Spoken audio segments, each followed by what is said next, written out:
Pesquisa divulgada agora há pouquinho, antes de eu entrar no estúdio, pelo portal Metrópolis.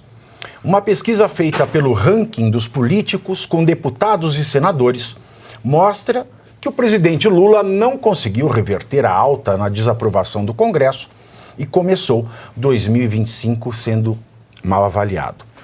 No levantamento, Lula é desaprovado por 49,1% dos deputados e 46,2% dos senadores.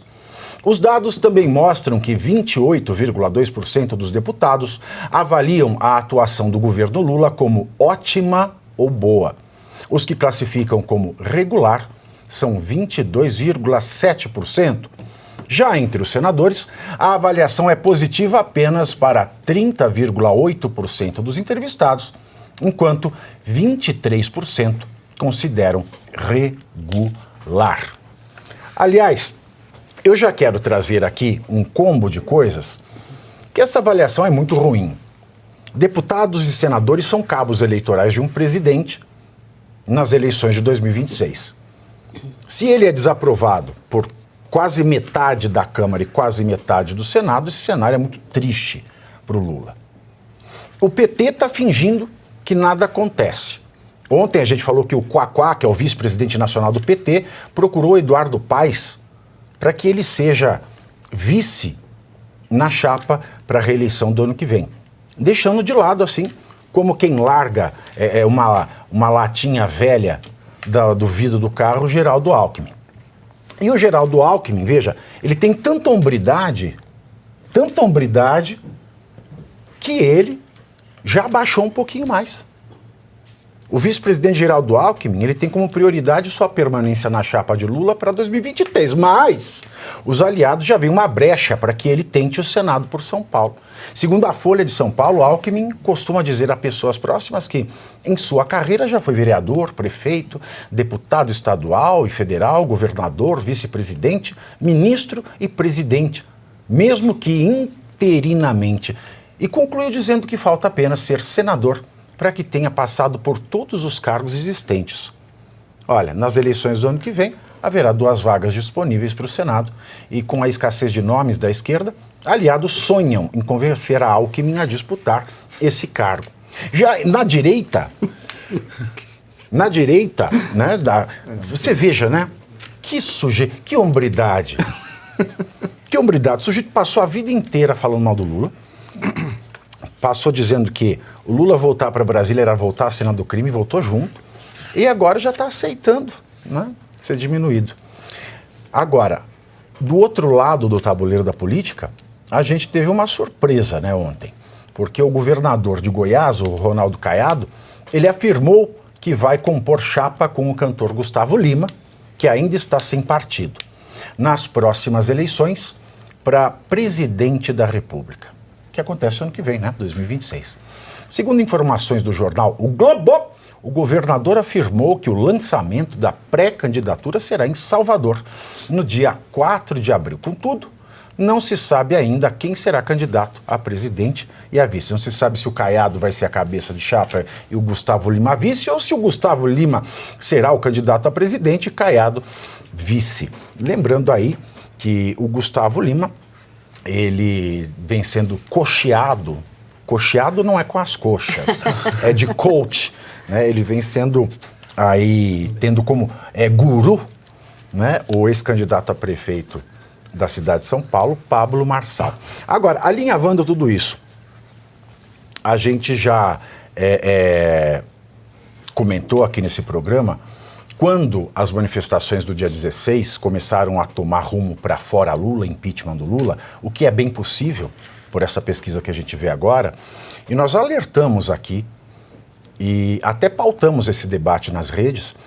Isso foi muito legal porque o Lula ser empichado, quem não quer? Óbvio, todo mundo quer, mas a questão é, no atual cenário de concentração, de monopolização de todo o poder na mão do STF, a gente teria um cenário muito pior com Alckmin na presidência. Já percebendo esse movimento, o Lula começa a se descolar do Alckmin, Alckmin começa a se descolar do Lula, é possível que o Lula seja empichado, é possível que Alckmin seja o candidato cabeça de chapa, é tudo possível. E o fato é o seguinte, o que eu andei pensando, a reflexão que eu fiz nesse micronésimo de minuto, quando eu entrava aqui no estúdio diante dessas notícias, é a seguinte, professor Suano, preste atenção. Quando o governo Jair Bolsonaro começou, né, a fazer a coalizão com o Centrão, ele perdeu conexão com o seu eleitorado. Perdeu. Agora o Lula, nesse desespero que ele se encontra, e desde um pouco antes, quando ele começou a fazer concessões loucas para o Centrão, o Lula perdeu o diálogo com a Dona Maria. Ele perdeu o diálogo com a base dele. Aí todo mundo fica dizendo que não é impossível governar sem o Centrão, etc. e tal. E aí entra a reflexão das palavras. Centro é uma palavra, semioticamente, quando a gente fala centro, é de centro, é uma palavra com significado positivo. De onde vem centrado, né? Onde vem o famoso dourado caminho do meio das religiões orientais, né? A mediania, o conceito de virtude em Aristóteles, né? É sempre o caminho do meio, é o centro. A gente fala, alguém centrado é uma pessoa que tem controle de si. Mas a gente usa essa palavra centrão para o centro. Então, o centrão não é o centro.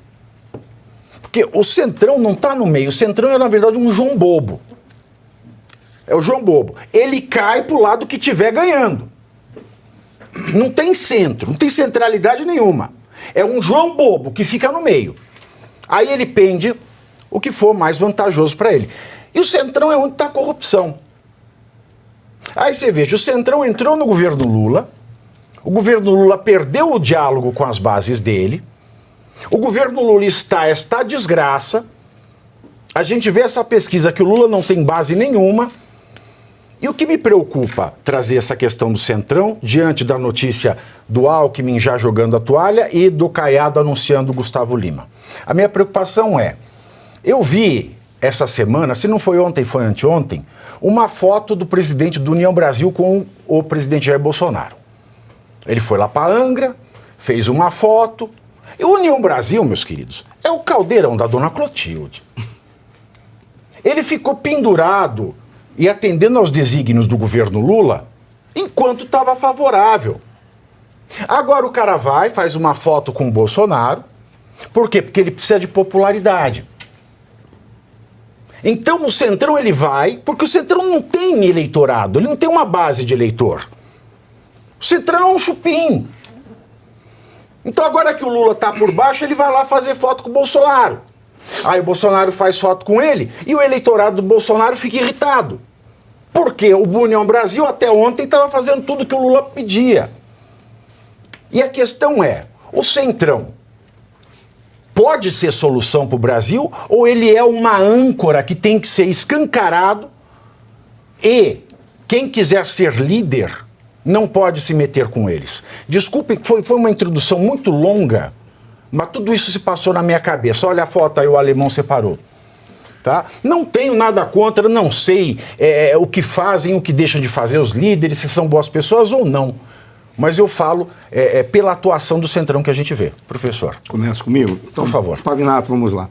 Primeiro, quando você fala do Centrão, o centro, dentro da lógica, ele é necessário para todo regime democrático que tem uma forma de governo e tem um sistema político montado.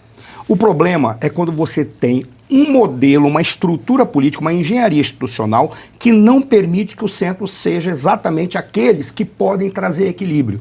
Vamos fazer uma comparação? Peguemos a Inglaterra, que você tem um parlamentarismo. Elege-se um conjunto de deputados, aqui eles pegam os majoritários, o majoritário forma o governo, ou uma coligação de 2 ou 3 partidos formam o governo. Automaticamente, todos aqueles que estão na oposição formam aquilo que é chamado gabinete sombra. O que isso traz de grandeza? Porque quando você tem um gabinete montado e um gabinete sombra para se contrapor, você discute o quê? Projetos. No momento que tem um cara, tem um secretário ou tem um ministro que vai ser o ministro da Educação, o gabinete sombra coloca aquele que vai pensar a educação para se contrapor à proposta que vem do governo. Ali é só proposta, ali é só projeto. Aqui não. O que nós temos, na realidade, quando você vê um Centrão com este modelo, o Centrão é nada mais, nada menos que aquele conjunto de indivíduos que não tem forma nenhuma e eles não discutem propostas, nem políticas públicas. O que eles discutem é qual é a parcela que eles vão ganhar ou aonde que eles vão entrar para aprovar ou não. Então, uma luta por benefícios pessoais. É a ação política fraca, a ação política para participar dos benefícios da política. Esse é o grande problema do Centrão no Brasil. O nosso modelo, o nosso sistema, ele não permite, por exemplo, que haja coalizões. Nós não temos coalizão no Brasil.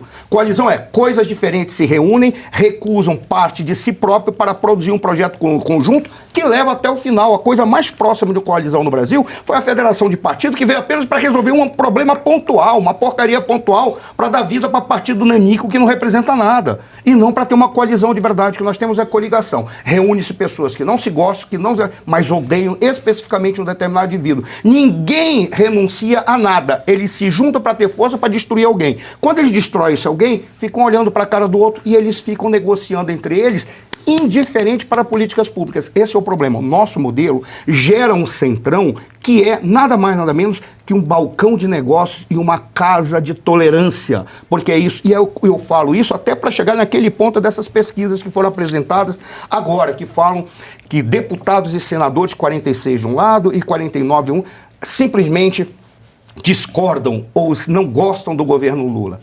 Uma pesquisa mais adequada, eu não quero ser chulo, tá? Mas seria pegar aqueles que historicamente ou ao longo desse processo têm demonstrado que por ideologia, por valores, por honra, por dignidade, se mantiveram contrários ao governo Lula e até aceitavam uma ou outra proposta que é carregada de dignidade, mas não por culpa do governo Lula, é porque ele não tinha outra opção.